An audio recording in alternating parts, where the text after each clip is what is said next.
Good morning and welcome to Ireland. My name is Gráinne Seoige. I'm a journalist and TV broadcaster, and I'm joined here in Dublin this morning by Pat O'Doherty, Chief Executive of Ireland's state-owned electricity utility ESB and President of Eurelectric. Good morning, Pat. Good morning, Gráinne. Pat, you joined the board of Eurelectric in 2012 and you became part of the presidency team in 2019. In that 7 years, what were the big changes you noticed in the energy sector? It's been a real privilege for me to have been appointed President of Eurelectric, and my role as President is to build on the work of successive presidents about placing electricity very much centre stage in the decarbonisation agenda. There's been huge changes in the last 10 years. I suppose when I think about it, I go back over the last 10 years, we were talking about renewables, talking about energy efficiency, encouraging customers to use less electricity. Seems strange. Yeah. All the technical things, all looking inside and into the industry and into our companies. But what's happened in the last 4 years or so is we've begun to see the power of electricity and its transformative role in climate action. And we've begun now from decarbonising our own industry and getting it ready. We now look at the role that our industry can play in decarbonising the economy, the wider economy. So that by 2050, we could expect, through electrification, we could expect to see 80% of the carbon removed from the European economy purely by electrification. It's amazing, isn't it? Climate change, decarbonisation, it's on the news agenda constantly, and electricity is right in the centre of that. It is. There isn't a government climate action plan in Europe that doesn't have electricity and electrification, particularly electrification of heat and transport, as part of its master plan for climate action. And for 100 years, electricity has been at the heart of societal well-being. It's been an enabler of societal and economic well-being. And this is the second coming now of electricity. It places electricity right at the heart of a societal transformation around saving the planet. The other factor, I suppose, that has transformed society in the last year in particular is COVID-19. We've all been touched and affected by it. How have you reacted to that in the electricity sector, and how has the electricity sector played a part in dealing with the challenges that COVID has brought?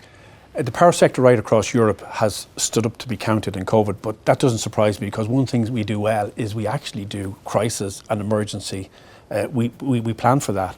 For example, in ESB, our first pandemic crisis management plan was done in the back of SARS in 2006. But also the electricity system has proven to be extremely resilient. That's because of the investments that have been made down the decades, but also investment in capability. Our people are very much at the heart of what we do. We all realised too with COVID, all businesses realised COVID has given a greater connection with purpose of business. That's what we've seen in electricity. The response to COVID, the societal response to COVID, homes now are places of work. They're where we live. They're where we go to school and we're colleges. So electricity is at the heart of all of that. And also the medical response to COVID also all depends on electricity. So it puts electricity very, very much centre stage, and it's allowed us as an industry to reconnect with our purpose. What you're doing and enabling people to work from home, to go to school from home, it's a great privilege and a responsibility at the same time. Yes, but I suppose when I look back on the role that electricity has played, it's a 100-year-old sector. It's about creating that economic and societal well-being is what we do. We have learned so much about ourselves during COVID. And one of the things we have to take COVID, when we go back, we'll go back to something. We go back to something different. And in ESB, we talk about going back to something better. We're going backward, but we're not going backwards. And I think what we've all learned from COVID is how governments and society has responded.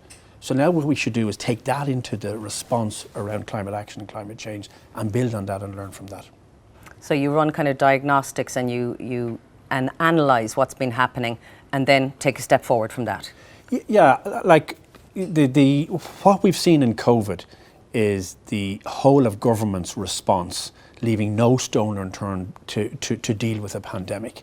So climate change, is it any different from a pandemic? And what we need is the same kind of mobilisation, the same kind of esprit de corps, the same togetherness about it.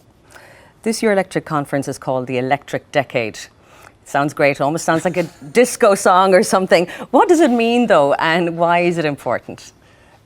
If the last decade was about positioning the electricity sector and positioning electricity, this is the decade about doing. So we can see now the ramp up of climate action. We can see US under President Biden now coming to the table, the US-Sino deal, COP in Glasgow. Everything now is putting climate action centre stage. Also, the role of electricity and the role of electrification is becoming centre stage. When it's realised now what electricity can do. So we're going to have 50 million heat pumps, we're going to have 70 million electric vehicles. We can see the shift actually taking place before our very eyes. For the last decade we talked about upcoming change. We're now in the change. We're living that change. And that's what's really, really exciting. That's the opportunity that presents itself to us as a sector. And if we step up and grasp it, then this is about our future. It's about our future as a sector. Absolutely. What's your message to the European electricity industry as you pass on the baton to the new incoming president? So I think there's a big job of work to do around collaboration. This is a huge societal transformation. It's a huge systems transformation. So it needs to bring together regulators, the utility sector, the policymakers, academia, technology providers, all working together in a joined up way to make this happen. The second thing we need to put the customer very much centre stage because, as I said, customer is going to make choices around how they deploy these new technologies. And we need to design this whole new system. I talk about reimagining the power system, and we need to do this with the customer very much centre stage. And lastly, we need to do this in a way that is inclusive for all customers, inclusive for everybody. As utilities, we are changing the way we do things. Some of our old technologies and our old ways of doing things are going. People that has implications for jobs. We will create new jobs, but this is happening across all sectors. So there's an inclusion piece around that, this just transition, but also inclusion to make sure that whatever way we do this, that all customers can afford to do this and everybody can afford to partake in the transition. Exciting times ahead, Pat. Very much so. Pat O'Doherty, thank you so much. Thank you, Gráinne.